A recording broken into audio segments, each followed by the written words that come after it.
इस वक्त की सबसे बड़ी खबर है श्रीनगर से जो आ रही है इंडिया अलायंस को लेकर। आपको बता दूं कि आज जो है वो मीटिंग चल रही थी दिन से ही श्रीनगर के अंदर, और उम्मीद ये लगाई जा रही थी कि इंडिया अलायंस के तहत ये इलेक्शन एनसी और कांग्रेस जो है वो कंटेस्ट करेंगे। इस वक्त की बड़ी खबर जो आ रही है कि इंडिया अलायंस गठबंधन जो है वो इस वक्त उनकी जो मीटिंग है वो ख़त्म हो चुकी है और जम्मू कश्मीर में अब एनसी और कांग्रेस जो है वो मिलकर इलेक्शन कंटेस्ट करेंगे। और समझ लीजिए कि जो इंडिया गठबंधन यानी कि इंडिया अलायंस थी वो इस वक्त कामयाब हो चुकी है और उनके जो आपस में उनकी जो स्टेटमेंट्स थी, कमिटमेंट्स थे, वो पूरे हो चुके हैं। और उसके बाद जो है इंडिया अलायंस के तहत अब इलेक्शन कंटेस्ट किए जाएंगे। आपको पूरी तफसील जो मैं देता चलूँ, जम्मू कश्मीर के अंदर असेंबली इलेक्शन जो है वो होने हैं 3 फेसेस में, और जिसमें 90 सीटों पर इलेक्शन कंटेस्ट किए जाएंगे। सबसे पहले बता दूं कि 90 सीटों में से एनसी जो है वो नेशनल कॉन्फ्रेंस जो है वो कुल 51 सीटों पर यानी 51 सीटों पर इलेक्शन जो है वो कंटेस्ट करेगी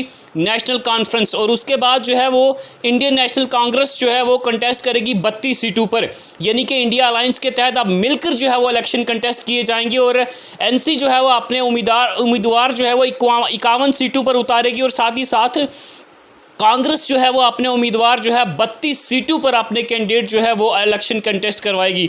और उसके साथ साथ 5 सीटें ऐसी हैं जहां पर फ्रेंडली जो है वो इलेक्शन कंटेस्ट होगा, यानी कि वहां पर एनसी और कांग्रेस के दोनों के कैंडिडेट जो है वो इलेक्शन कंटेस्ट करेंगे। और साथ ही साथ बची जो 2 सीटें हैं उन 2 सीटों पर एक पैंथर पार्टी और साथ ही साथ जो है वो एक CPIM को जो है वो वहाँ से उसके कैंडिडेट जो है वो इलेक्शन कंटेस्ट करेगा। जी हाँ, बड़ी खबर है इस वक्त इंडिया अलायंस के हवाले से।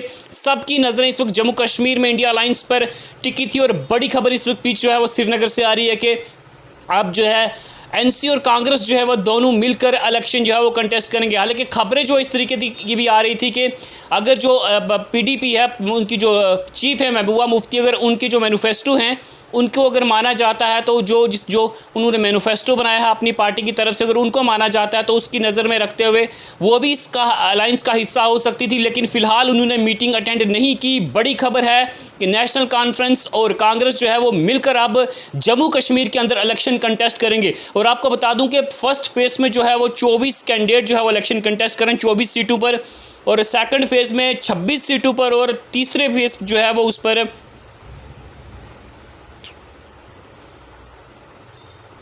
आपको बता दूं कि तीसरी जो है उसमें जो है वो 40 सीटों पर जो है वो तीसरे फेज़ में इलेक्शन का जो है वो होने जा रहे हैं। बड़ी खबर थी इस वक्त की कि नेशनल कॉन्फ्रेंस और कांग्रेस के बीच में अलायंस जो है वो हो चुकी है और अब जो है वो दोनों पार्टियों के कैंडिडेट मिलकर जो है वो इलेक्शन कंटेस्ट करने जा रहे हैं। फिलहाल कुछ टाइम में जो है वो अब दूसरी लिस्ट भी कैंडिडेट की भी जारी कर दी जाएगी। वो भी आपके साथ हम ज़रूर बताएंगे कि किस कैंडिडेट को मैंडेट दिया गया है।